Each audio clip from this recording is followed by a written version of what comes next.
That night during our graduation trip, the class monitor suggested we draw room numbers to pair up. Destiny is predetermined. No matter if you're a guy or a girl, if you draw the same number, you'll share a room. How exciting! For 4 years of university, Rosie and I had been secretly dating for 3 years, and no one knew. I pulled a ball from the box and waited for the pairing. When it was Rosie's turn, she called out, "Room 7. The class monitor instantly raised his voice. The other person in room 7 is Emmanuel. The boy she had passionately pursued suddenly smiled. The whole crowd erupted in excitement, claiming it was a match made in heaven. Only I stayed silent. No one knew that just before the game started, I had heard the class monitor quietly say to her, "Look for the one with the round bump. I specifically saved that one for you and Emmanuel." Watching Rosie blush and walk over to Emmanuel, adjusting his collar, I smiled too. Turns out, 3 years of waiting couldn't even get me a single public relationship with her. This time, I decided to be the one who steps back first. Chapter 1. The room numbers hadn't even been fully announced, but the atmosphere in the venue had already reached its peak.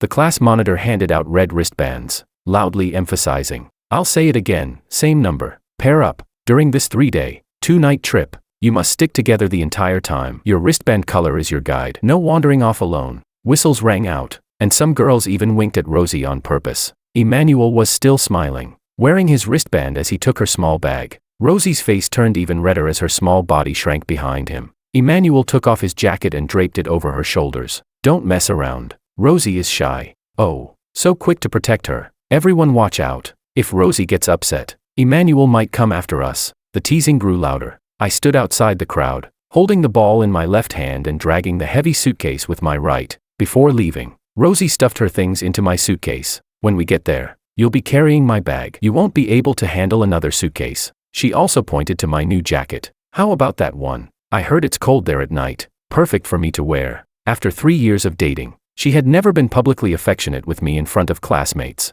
let alone wear my jacket. So, I was overjoyed, thinking she was finally going to go public with our relationship during the trip. But on the first day of the trip, she wore Emmanuel's jacket. The small bag she said she would make me carry was now on his shoulder. The suitcase was unbearably heavy, pulling half of my body down, my fingers and shoulders stinging with pain. I bent down, set the suitcase down, cleared my throat, and suppressed the hoarseness. Then I raised my hand.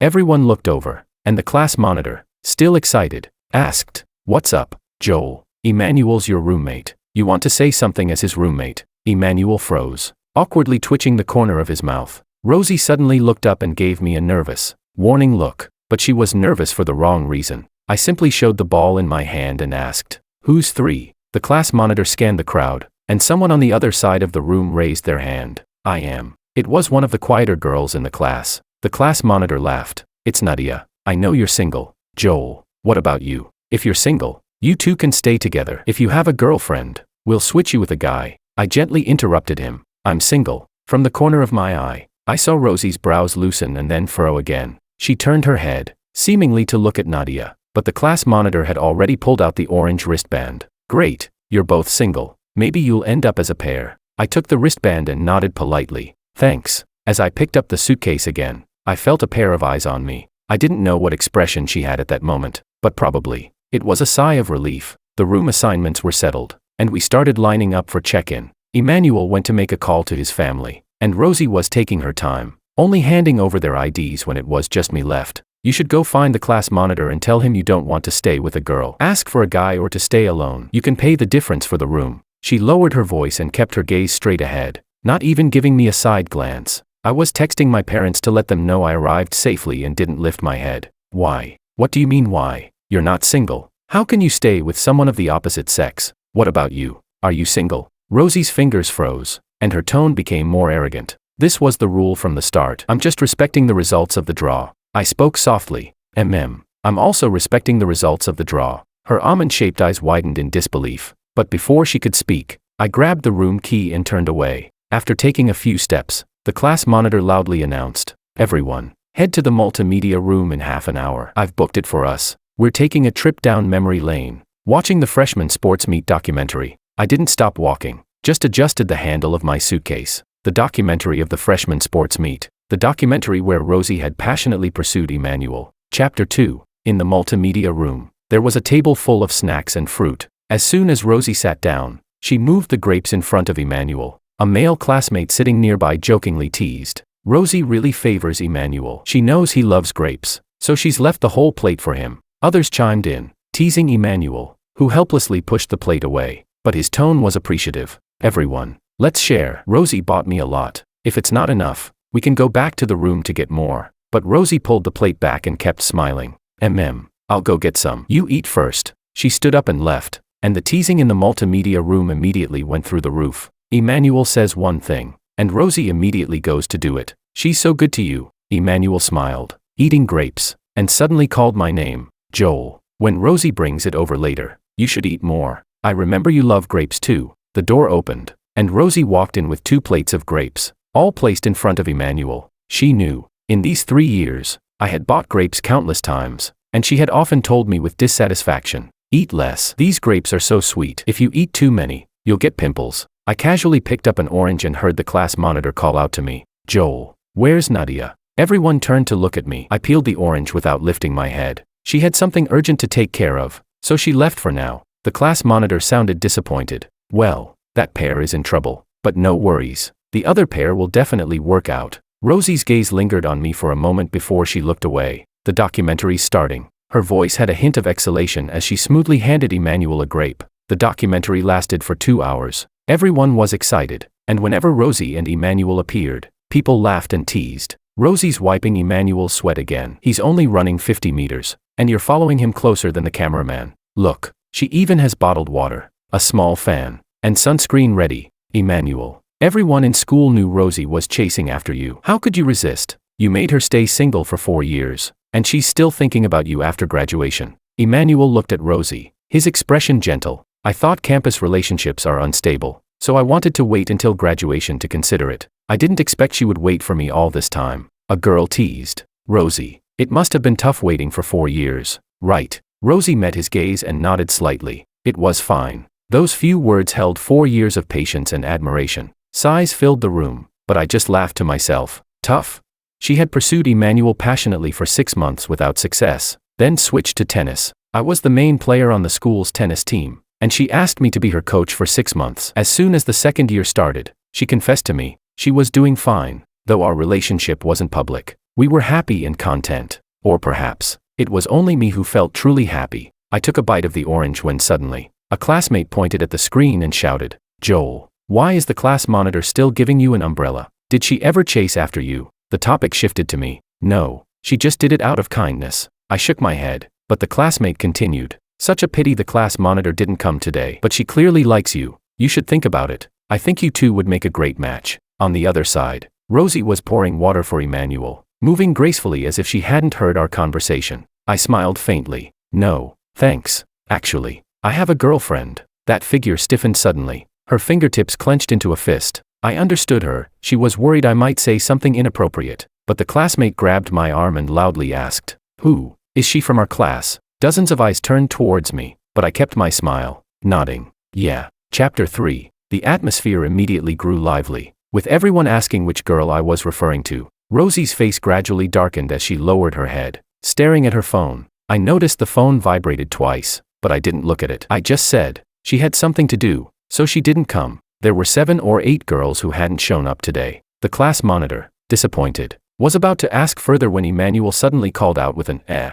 His cup had tipped over, spilling water on his pants. Rosie quickly grabbed some tissues to help him dry off. He bent over, stopping her, with a guilty look. "Sorry, I didn't hold it properly." "It's okay. I'll go with you to change. Be careful, you might catch a cold." She took Emmanuel and left, and with that, the documentary lost its appeal. The crowd dispersed. When I returned to my room, my suitcase was open. Rosie's change of clothes and makeup bag were gone. That night, I kept staring at my phone. The unread messages on the screen were still the same 2 sentences she sent. "Don't say anything. Don't ruin the atmosphere." Yeah, I, as her boyfriend, shouldn't spoil the ambiguous atmosphere she has with other boys. Just like in the sophomore year charity sale, even though I made the highest profit, I had to leave the award certificate to Emmanuel so as not to overshadow the class heartthrob. Or like in the junior year tennis match, when Emmanuel casually said, "I want to try playing in the competition," I had to withdraw so as not to discourage his enthusiasm. In these 3 years, Rosie had been very good to me. She handed me water during tennis matches,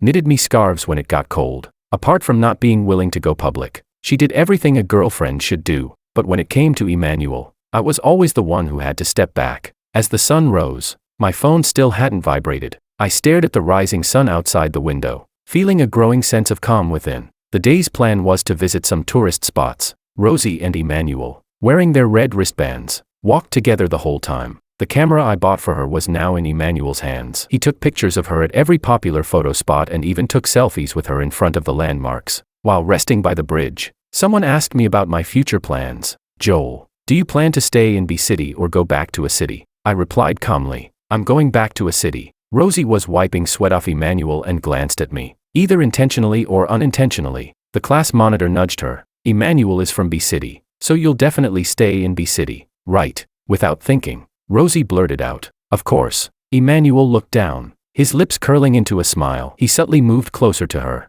leaning against her tightly. Some classmates seemed puzzled. "Joel, didn't you already secure a job in B City? Why are you going back?" I smiled. "I canceled the job. I want to be closer to my parents." "Is that for real? Is it for your parents? Or for your girlfriend?" The crowd leaned in gossiping. My smile deepened. "Both. My parents are getting older, so I want to stay close and take care of them. As for her, she's decided to settle in a city too." The crowd continued to tease and ask which girl I was talking about, but I just shook my head, refusing to say anything. At the next tourist spot, Rosie stopped me by the bathroom door. "Did you really cancel the job?" She sounded anxious. After all, we had both looked for the job together. The company had chosen me because of my performance, and my condition for joining was that they had to hire my girlfriend as well. Now that I had canceled, she couldn't stay either. I nodded and spoke calmly. "Yeah, my parents arranged jobs for us in a city. After settle down, get engaged." "Joel." Rosie suddenly burst out in anger, but afraid of others hearing, she suppressed her fury,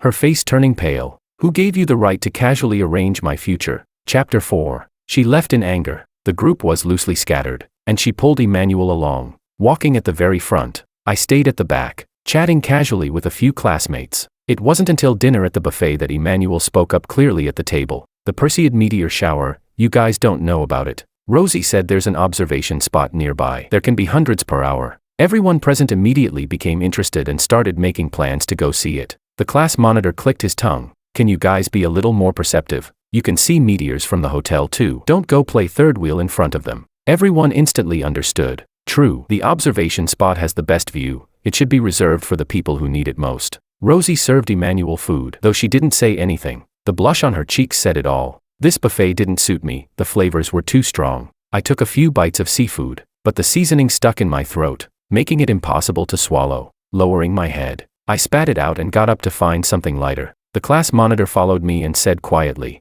"Joel, I saw your post a few days ago. You said you wanted to go to the observation spot to watch the meteor shower. Why don't you skip it? Don't disturb Rosie and Emmanuel." I nodded. "I know. Top of the class." "Ah, smart. Let me tell you something you didn't know, actually. I arranged for them to draw the same number." I nodded again. "I heard you when you told Rosie." The class monitor looked surprised. Someone called him from behind, so he turned and left. I lifted the lid of the millet porridge just as Rosie came over to get pumpkin porridge for Emmanuel. Her tone was natural. "I was wrong today. I shouldn't have gotten angry at you. I know, you're upset because I'm staying in the same room as Emmanuel. But don't worry. Last night I slept on the bed, and he slept on the floor. We just chatted casually. We're only staying together because of the game rules. Nothing will actually happen." I scooped the porridge and responded with a simple, She didn't look up. "Talk to your parents. It's better for us to develop our careers in B City. There's no need to go to a city. Once our jobs are stable, we can settle down here." This time, I didn't respond.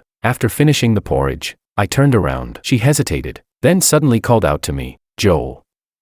Emmanuel is really looking forward to tonight's meteor shower. I promised I'd watch it with him. The Perseid meteor shower happens every year anyway. Next year, we can come again." I stood with my back to her, my palm pressed against the bottom of the bowl, yet I felt no warmth at all. I opened my mouth, my voice soft. "Okay." She let out a breath of relief. As she passed by me, she didn't forget to bring a plate of grapes for Emmanuel. After dinner, I returned to my room and packed my things. I took out the outfit I had carefully prepared to propose to her under the meteor shower. The engagement ring, along with the meteor shower brochure, went straight into the trash. When I zipped up the suitcase again, it felt much lighter. The plane ticket was bought last minute, departure that night. 10 minutes before takeoff, the Perseid meteor shower streaked across the sky. Everyone marveled, recording and taking photos. I took out my phone and saw an unread message. Everything's arranged. Uncle and Auntie have gone to rest. I'm waiting for you at the airport. As the plane slowly ascended, the trailing glow of the meteors scattered silver light, illuminating half the cabin. I leaned back into my seat and slowly closed my eyes. Rosie, there is no next year for us anymore. Chapter 5. Because of the meteor shower. The group chat was buzzing with excitement. From the moment the first one appeared, everyone on the trip kept taking photos and posting them non-stop. But it was hard for ordinary phones to capture good shots, especially since the hotel wasn't the best observation spot. So when Rosie sent photos of meteor trails taken with a professional camera, the entire group chat exploded. Now that's the observation point, and a professional camera. Rosie, be honest, did you prepare for a long time just to watch the meteor shower with Emmanuel tonight? I saw your camera today. Even the lens was customized. That must have cost at least 5 figures. Right. Seeing the discussion, Rosie smiled faintly. The camera and lens together cost at least 30,000 yuan. It was Joel who had asked a photography club friend to help assemble it, as her graduation gift. What a pity his suitcase couldn't fit everything, otherwise, she could have brought it all, and the meteor shots would have been even more stunning. Suddenly, Rosie froze. She thought of Joel's suitcase. Before leaving, she had lifted it. It was very heavy, so they even had to pay overweight baggage fees at the airport. But at the time, she thought that since she planned to make their relationship public during the trip, he would end up carrying both the suitcase and her bag anyway, so one suitcase was better than two. That's why she stuffed her clothes, makeup, and camera into it. Joel had struggled quite a bit before finally zipping it up. Who would have thought that once they arrived at the hotel, the class monitor would suddenly suggest drawing numbers to pair rooms? She had privately gone to the class monitor, intending to tell him that she and Joel were dating and wouldn't participate. But before she could speak, the class monitor leaned in mysteriously and whispered, "This is your last chance. When you draw later, I'll arrange for you and Emmanuel to go first. Look for the one with the round bump. I specially saved it for you too." She was stunned. Something inside her heart stirred, almost leaping out with excitement. The class monitor leaned closer to her ear. Emmanuel already agreed. "You understand what that means, right? Don't waste my effort. If you miss this, the next time you see each other might only be at the once-a-year class reunion." A once-a-year reunion, seeing him again only after a year. That was too far away. So she agreed. She picked ball number 7 and naturally ended up staying in the same room as Emmanuel. Halfway through, she even went to Joel's room to take her things. She thought that way the suitcase would be lighter, so it would be easier for him to carry. Right. It should have been easier. Right. Rosie suddenly felt uneasy. She opened the group chat and looked around. There were no photos from Joel, and he hadn't said a single word. Frowning, she opened his chat and typed, "Didn't you watch the meteor shower? You can still see a bit from the hotel. If you can't see it, go to the rooftop. It's mentioned in the brochure. Or ask the front desk where to watch." Just as she finished sending the message, Emmanuel called out to her, "Rosie, help me take a photo with the meteor shower. My phone can't capture it." Chapter 6. She snapped back to her senses and immediately put down her phone to take photos for him. After that, he wanted to take selfies together, so she busied herself for over an hour. By the time the storage was completely full, she went to look for a spare memory card. When transferring the photos to her laptop, she glanced at the screen. The entire gallery was packed, either pictures of Emmanuel alone or photos of the two of them together. But when Joel gave her the camera, it was because she loved photography, so she could take pictures of them, the two of them. For a moment, Rosie felt a flicker of guilt. She simply stopped the transfer and picked up her phone. Still no reply. She typed, "Haven't seen it yet. Everyone in the group chat already has. Go find the class monitor. His spot has a good view." After sending it, she paused, then added, "Don't say I told you to go. It's better if our relationship isn't known by our classmates yet. It might shock them." Even after sending the messages, Rosie still felt uneasy. While Emmanuel was busy watching the meteor shower, she quickly sent several more messages. "I'm not saying we'll never go public. I just think we just graduated. We need to give people time to accept it. After the trip, we're starting our jobs. Right now, we should focus on our careers. Once things are stable and we settle down in B City, I'll arrange a class gathering and tell everyone publicly. You can even propose to me on the spot. I'll definitely say yes. How does that sound?" After sending everything, she went back and sat down. Emmanuel leaned in close beside her. That familiar fresh, grassy scent, the one she had been drawn to since freshman year, lingered in the air. Rosie quietly adjusted her breathing as she heard him ask, "Rosie, the class monitor said you got an offer from a top-tier company. Is that true?" She nodded. "I'll go complete the onboarding procedures the day after tomorrow." Emmanuel smiled brightly. Like the meteors streaking across the sky, that company only looks at academic performance. You can't even get in by bribing your way. "Rosie, you're amazing." His praise made her heart flutter. She didn't notice that he had leaned even closer, wrapping an arm around her. I heard, employees at that company can help arrange jobs for family members. Could you refer me internally? You know, my home is closest to there. It'll be convenient for us in the future. Rosie's back stiffened instantly. She avoided his eager gaze, her voice faltering. I can't refer you. Why not? I checked the official website, even before officially starting. Once you have the offer, you can already make referrals. It's just a simple thing to say, right? He paused, his voice lowering. Or, are you just not planning to help me? No. Rosie hurriedly denied it, seeing the disappointment creeping into his eyes. She had no choice but to force herself to explain. I was referred in myself, so I don't have that qualification. Why don't you look at other job opportunities instead? Emmanuel immediately let go of her. Who referred you internally?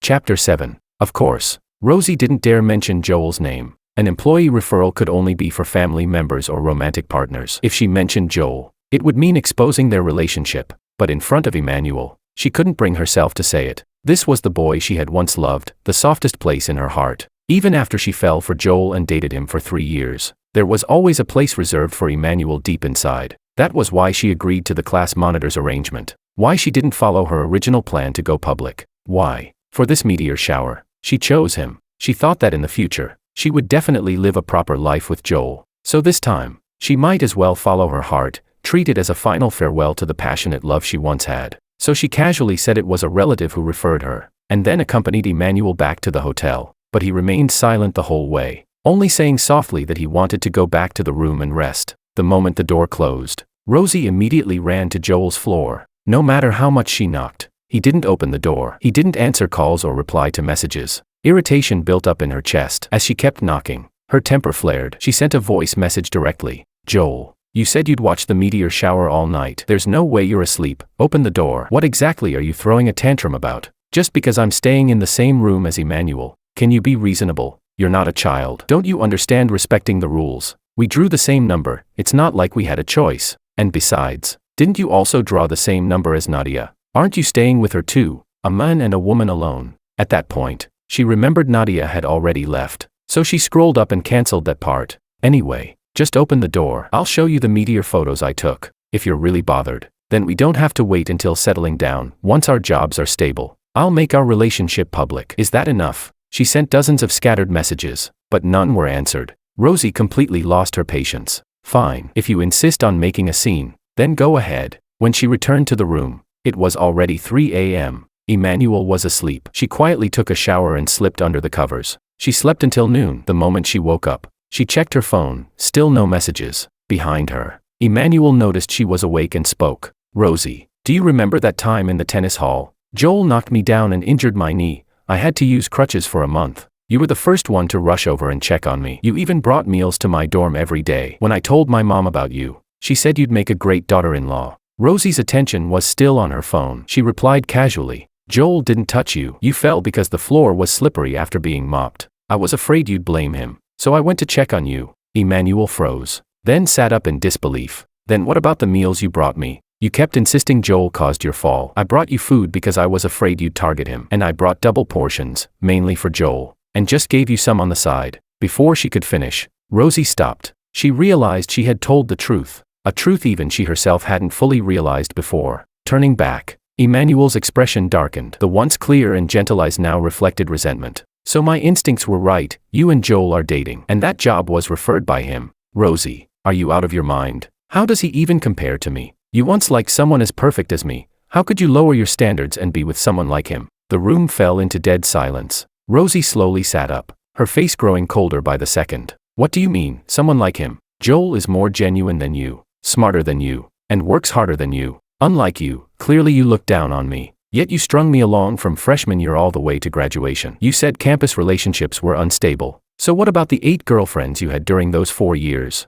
Chapter 8. The conversation ended abruptly, with Rosie storming off in frustration. She only took a small bag, carefully packing the camera and laptop inside. Her change of clothes and makeup were stuffed into a random plastic bag as she angrily went to find Joel. By coincidence, she ran into the class monitor and the others, who had just returned from buying souvenirs and were heading back to the hotel for lunch. Seeing her expression, they found it strange. What's wrong? Things not going well with Emmanuel. Weren't things fine when you were watching the meteor shower last night? Did you argue? Was it because he didn't take good photos? Every time I take bad photos, My girlfriend gets so mad she wants to break up with me. Hey, where are you going? The class monitor watched her go knock on Joel's door, looking confused. You're looking for Joel? He already checked out. Rosie's fingers froze. She turned her head stiffly. When did he check out? Isn't the trip supposed to end this afternoon? He left right after dinner last night. Said something came up at home. He probably went back to a city. Wait, why are you looking for him? You two don't usually interact much. Why do you suddenly need him?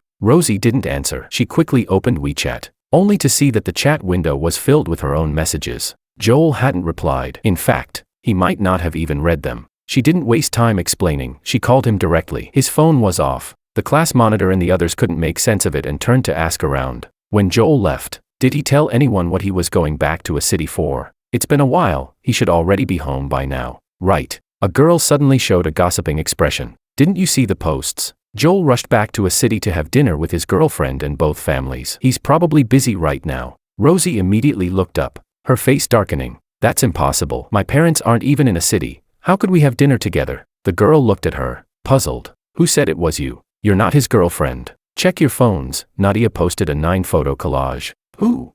For a moment, Rosie's mind went blank. The class monitor and the others pulled out their phones, then burst into excited applause. So it's Nadia. No wonder. Joel said his girlfriend wasn't here. Nadia left on the first night, so she wasn't here either. Only then did Rosie remember. Nadia was the girl who had drawn the same number as Joel. Nadia had always had a low presence in class. Rosie didn't even have her on WeChat. Rosie's pupils shrank as she snatched the class monitor's phone. At the center of the collage was a group photo. Both sets of parents were seated in the front. Joel, dressed in a suit, stood beside Nadia in the back. He was smiling gently, holding Nadia tightly in his arms. The others still found it unbelievable, while a female classmate winked mysteriously. Did you see the caption? Rosie's gaze moved upward. There were only a few words. 7 years of unrequited love, finally fulfilled today. I just found out too, Nadia and Joel have been classmates since high school. She chased after him passionately for 3 years, and the whole school knew about it. She even chose the same university and major just for him. She might have seemed invisible to us these 4 years,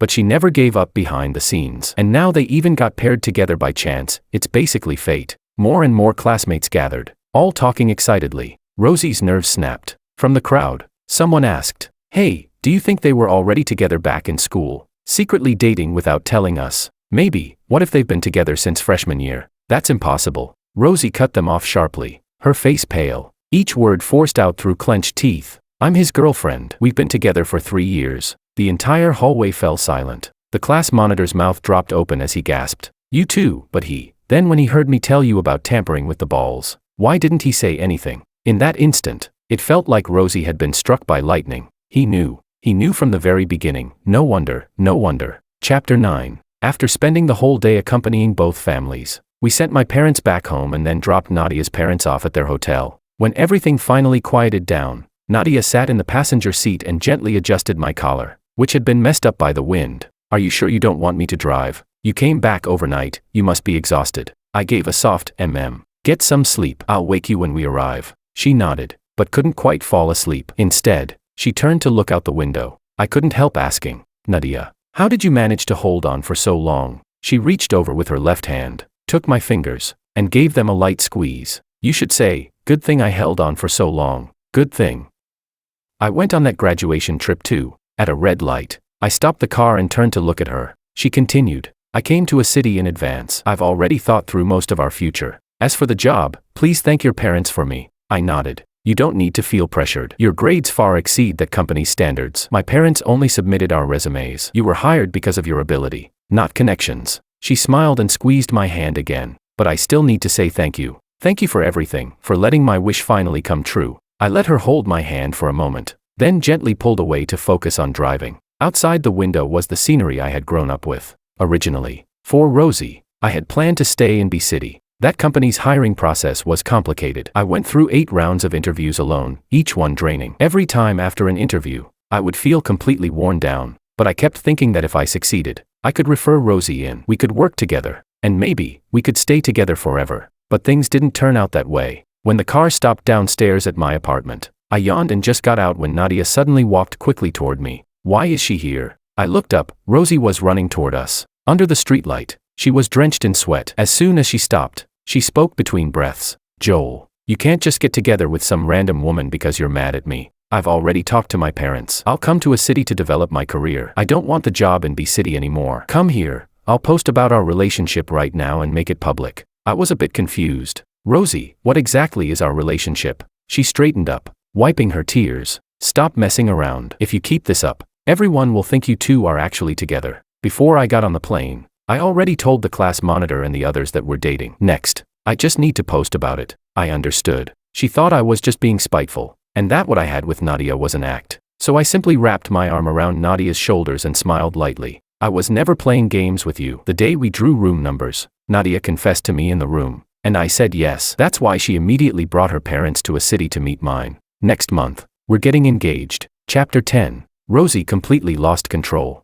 That's impossible. We didn't break up that night. How could you accept her confession? If we didn't break up, then why were you staying in the same room with another guy? That's... Her words got stuck in her throat. Unwilling to give up, she stepped forward. I didn't do it on purpose. I just didn't want others to know about our relationship. The class monitor already arranged things like that. I was just going along with everyone. And nothing happened between me and Emmanuel. Really, if you don't believe me, you can ask him yourself. She held out her phone, but I didn't take it. I know. Emmanuel already publicly announced his new girlfriend. I heard she's a wealthy businesswoman from B City. He won't have to worry about work anymore. He'll live comfortably for the rest of his life. You must be upset, right? Otherwise, you wouldn't have come all the way to a city to find me. Rosie's hand froze midair as she bit down on her lip. No. I came to find you because I didn't want you to misunderstand. I like you. I love you. I can't let something this small make you leave me. I couldn't help but laugh again. You love me, yet you chose to hide our relationship and stay in the same room with another guy. Why do you have to fixate on that? We didn't even. Nothing happened. So I'm not allowed to care. Then why did you tell me to go to the class monitor and not stay with Nadia? Rosie's face turned pale. When she spoke again, her confidence was gone. That's different. Before she could finish, she suddenly glared at Nadia. And what about her? She's been coveting you for 4 years. Clearly she's got a twisted mind. How can you be with someone like her? I frowned, unwilling to let Nadia be insulted, and shot back. Rosie, you've been obsessed with Emmanuel for 4 years. Even while having a boyfriend, you couldn't let him go. If anyone's twisted, it's you. That's enough. Joel is tired. He needs rest. Nadia suddenly interrupted our argument, her tone calm. Rosie, I've always known you two were dating. At first, I thought that if you could be happy together, then giving up wouldn't be such a bad thing. But that day, I saw the class monitor tampering with the draw, and I saw you choose Emmanuel with my own eyes. That's when I knew my chance had come. Now I've taken that chance. I won. And you gave up your future with him. That's why you lost. From now on, don't come back to disturb him. She took my hand and led me away. Rosie hurried to grab me, but I avoided her. As we waited for the elevator, something suddenly came to mind. Oh, right, Rosie. I canceled my job offer, so yours is gone too. I suggest you go back to B City and find a new job soon. The rent there is expensive. Without me sharing it with you, you won't be able to afford it alone. As the elevator doors closed, Rosie's pale face became my final memory of her. Beside me, Nadia tightened her grip on my fingers. We had known each other for 7 years, yet had only been together for 2 or 3 days. She lifted her head and looked straight into my eyes, speaking earnestly. Don't worry, I'm not like her. I mean, I love you. I won't give up on you, and I won't leave you. Next year, I'll watch the Perseid meteor shower with you. As her words faded, I bent down and kissed her with a smile. Okay, time moved on. At last, I had someone whose heart belonged only to me.